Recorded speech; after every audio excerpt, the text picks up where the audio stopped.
ఉద్యోగులు ప్రతి నెల తమ జీతంలో కొంత భాగాన్ని ఈపీఎఫ్ఓ అకౌంట్లో జమ చేస్తారు.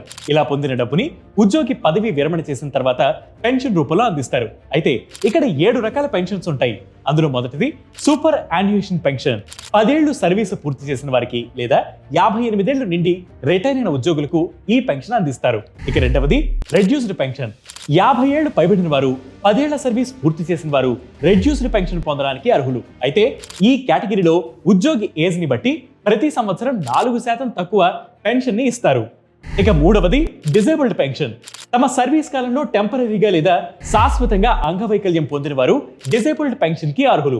ఈ పెన్షన్ తీసుకోవడానికి మినిమం ఏజ్ లేదా సర్వీస్ తో సంబంధం లేదు. ఉద్యోగి కేవలం 1 నెల ఈపీఎఫ్ కాంట్రిబ్యూట్ చెల్లించినా ఈ పెన్షన్ పొందవచ్చు. ఇక నాలుగవది widow or children pension. EPF చందాదారుడు మరణిస్తే అతని భార్య 25 ఏళ్ల లోపు ఉన్న 2 పిల్లలు ఈ పెన్షన్ కు అర్హులవుతారు. ఈ పెన్షన్ పొందేందుకు మినిమం ఏజ్ లిమిట్ లేదా మినిమం సర్వీస్ పీరియడ్ అనేది ఉండదు. చందాదారుడు 1 నెల ఈపీఎఫ్ కాంట్రిబ్యూషన్ చెల్లించినా అతని భార్య పిల్లలు ఈ పెన్షన్ పొందవచ్చు. ఇక ఐదవది ఆర్ఫన్ పెన్షన్.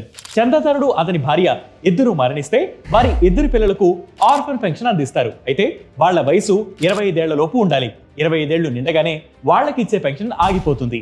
ఇక ఆరవది నామినీ పెన్షన్. చందాదారుడు మరణించిన తర్వాత అతడి నామినీ ఈ పెన్షన్ పొందడానికి అర్హుడవుతాడు. ఇక ఏడవది డిపెండెంట్ పేరెంట్స్ పెన్షన్. ఈపీఎఫ్ఓ చందాదారుడు పెళ్లి కాకుండానే మరణిస్తే అతడిపై ఆధారపడిన తండ్రికి పెన్షన్ వస్తుంది. తండ్రి మరణానంతరం చందాదారుడి తల్లికి పెన్షన్ వస్తుంది. ఇలా వారు బతికున్నంత కాలం ఈ పెన్షన్ కొనసాగుతుంది. అయితే దీనికోసం ఫార్మ్ 10D సబ్మిట్ చేయాల్సి ఉంటుంది. ఇలాంటి ఇంట్రెస్టింగ్ ఫ్యాక్ట్స్ కోసం ప్రతిరోజు వెట్ న్యూస్ యాప్ ని ఫాలో అవ్వండి. వెట్ న్యూస్ తెలుగు యూట్యూబ్ ఛానల్ ని సబ్స్క్రైబ్ చేయండి.